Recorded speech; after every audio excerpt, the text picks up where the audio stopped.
Welcome back to Roundtail Restoration, everybody. My name's Chris Fisher. Restored a 1964 Triumph TR4. Got a quick one for you today. Just gonna look at the oil pump, get it cleaned up, measure it up, make sure it's good to stick with the car, and that's about it. So short and sweet. Thanks for watching.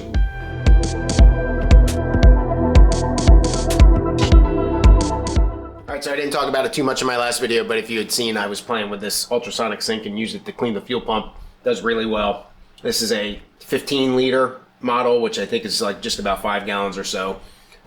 So it's got a lid, and then inside obviously is all your fluid, and it's got a little basket in there for you to put stuff on. Now what I would doing with the fuel pump was taking a Tupperware container and putting the pieces parts in there and then setting that in here and running the ultrasonic sink, and what that does is it allows you to segregate the fluid in the tank and the fluid that you're cleaning with, so that you don't get the inside of the tank all grungy and everything. And I don't really plan on using this for really anything else, but it'll be convenient at that time if I decide to, that I won't have to worry about it. It does have a heater. You can kind of see it's blinking down here. I'm trying to get it up to 25 degrees Celsius. It's got a little drain valve over here, so you can obviously regulate the level, but we'll see how it goes as I take stuff apart. All right, so we got the oil pump here. As far as I know, this was not a new oil pump. You can't really tell, at least I couldn't tell. But it's obviously an oil pump. It's all nasty. So the filter screen here, you can take that off and get that clean, and then the pump itself still has the old gasket on it. And there's a couple nuts and bolts and stuff in here, just where it bolted up to the car. All right, and this just bolts inside the motor here. So you can take this cap off. We'll do that. We'll go ahead and we'll take the air filter off, or excuse me, the filter screen off, and then kind of get this thing disassembled. There are checks in here, and I'll show you how we're going to do that.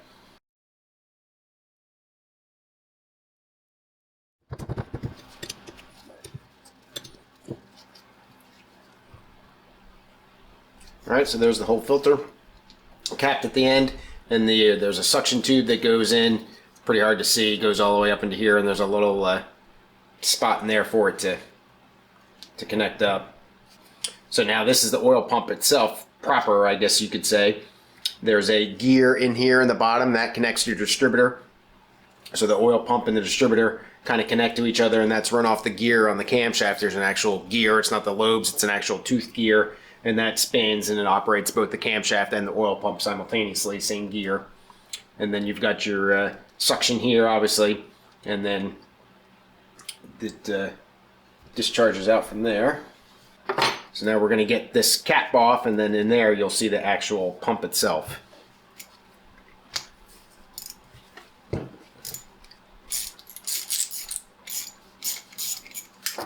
Pretty tight clearance between the bolt and the interference from the cap. Something to be aware of. A little pain in the rear.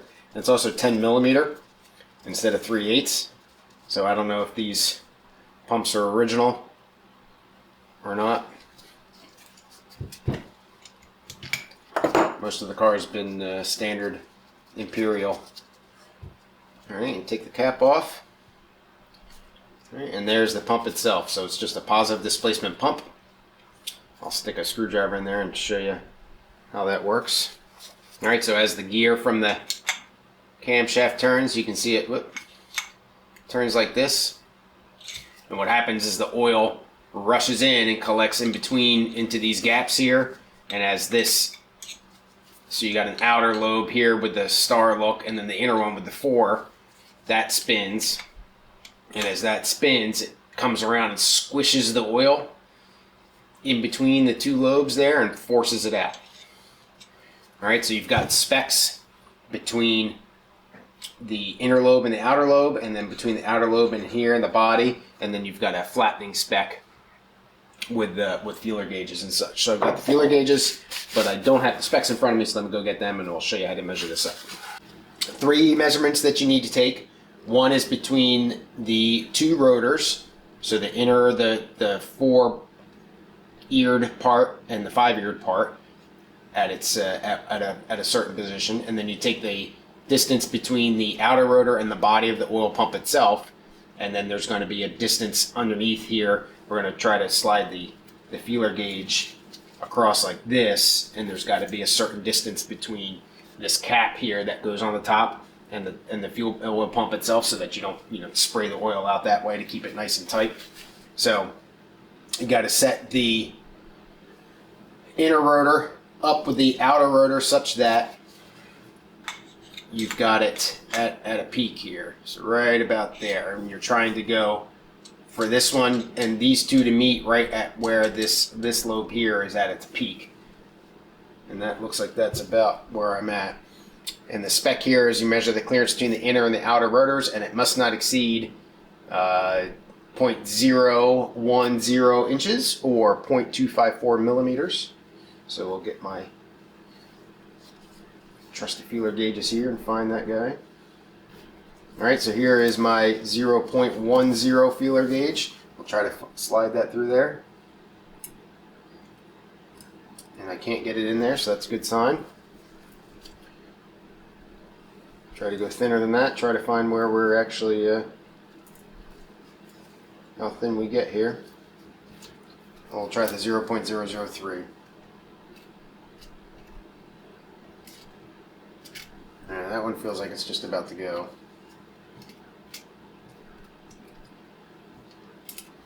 Alright, well, this oil pump is pretty tight.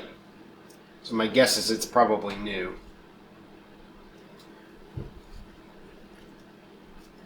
Alright, so then the next test is between the body and the outer rotor. It's the same spec, that 0.010 can't exceed that. So we're just going to start with the 0.03.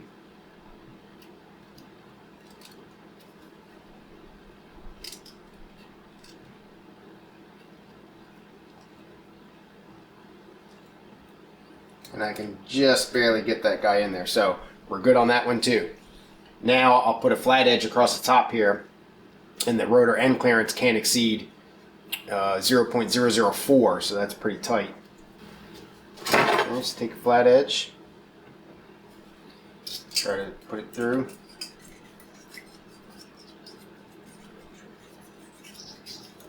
Alright, unfortunately it looks like I can exceed it.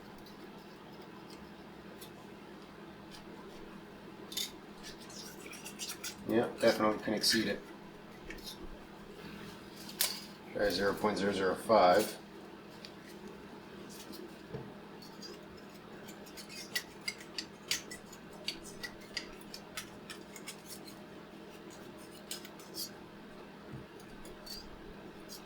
Can't get underneath with that.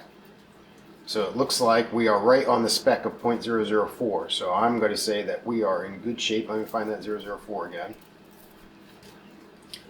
Shall not exceed 0.004, and the 004 goes under there, but the 005 does not, so that's good. So this oil pump checks out, so we're good on that. Now we'll go ahead, get it disassembled totally here, so you just push to get the inner bearing out, or the inner rotor out, and then the middle rotor, or the outer rotor, is a little bit trickier because it's such a tight tolerance there that it's kind of tough to get out. Grab something that's sticky. So now there is the outer rotor, and then you just got the body here, and there's nothing to that. It's just the body. All right. So what we're going to do now is we'll take all this stuff, we'll stick it in the deep frat fire, the ultrasonic sink. Get them in the individual bowls. I think the only thing I might have a problem with is this one here, and then we'll get to cleaning. Got everything except for that strainer inside this one bucket here. I'm going to set the thing for 10 minutes. Set this bucket in here, and I did get it to warm up. So that's heavy enough that it's just sitting in there completely submerged. And there's a little line that you probably can't see very well, but you don't want it to go over that. Just a water level. Hit start.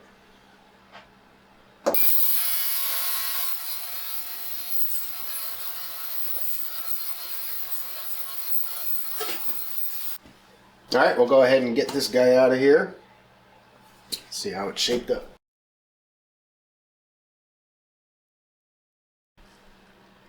Alright, so we got the pump here. I was able to get a larger piece of Tupperware to get the screen in that's sitting in the ultrasonic sink. It's all done. So essentially we're just going to reassemble the thing now. Now obviously this has been sitting in some water.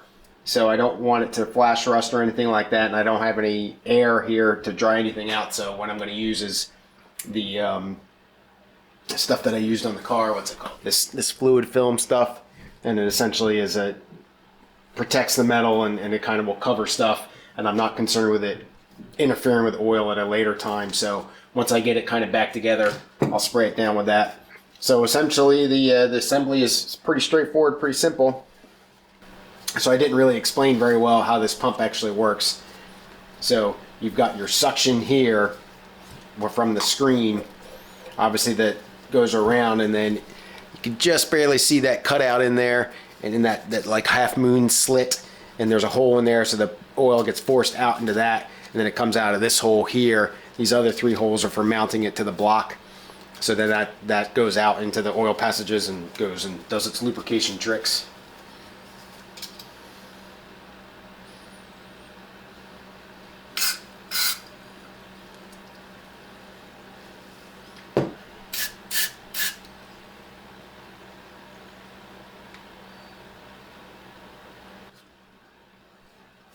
And this stuff is thick, but it's not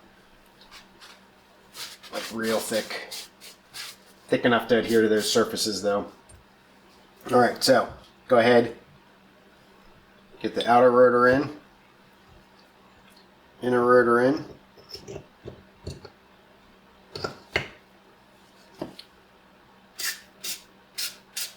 Spray them and spin that guy around. Alright, you can see just a little bit of scoring on top of this, and a little bit of scoring on top of here where you obviously had rubbed some, but not nothing that's going to concern me. As far as orientation goes, this little lip down here, this triangle sticks out here. That's the way that the suction goes off. You can't put it in, you could put it 180 degrees out, but it doesn't look right. The holes don't really line up, and the cap doesn't really line up with the body very well. Not as well as when it's like that. So you can put it in backwards, but it's not that easy. So we'll go ahead and get these screws back in, or bolts.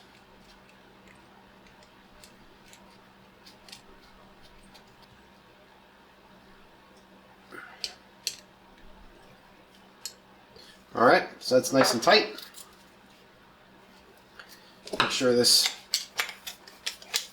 still rotates, so that's a beautiful thing. Go ahead and get the filter out and get the filter on.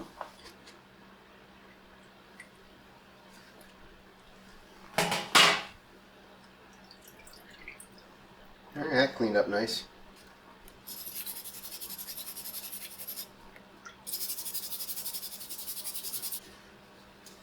Alright, so there's the screen. So this looks like it's brass.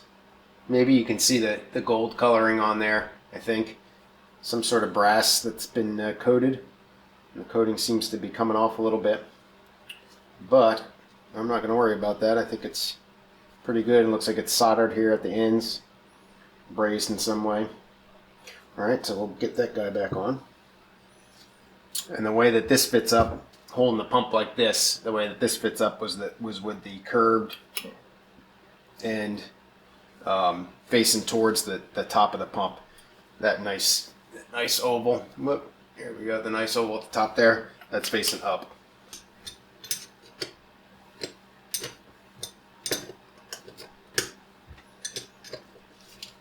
That's it. Pump's measured up, cleaned up, ready to go back into the car when the time comes. Alright everybody, that's all I got. Thanks so much for watching. Leave a comment below, tell me what you think. Well, everything looks good for the oil pump. Can't quite tell if it's ever been replaced or not. There's some text on the top of the head bolts and everything. I don't usually find that in the newer stuff. They don't put the names of the company that manufactured the bolt heads and all that, so who knows. But it measures out fine, so we'll use it. Thanks for watching. Have a good rest of your day. Cheers.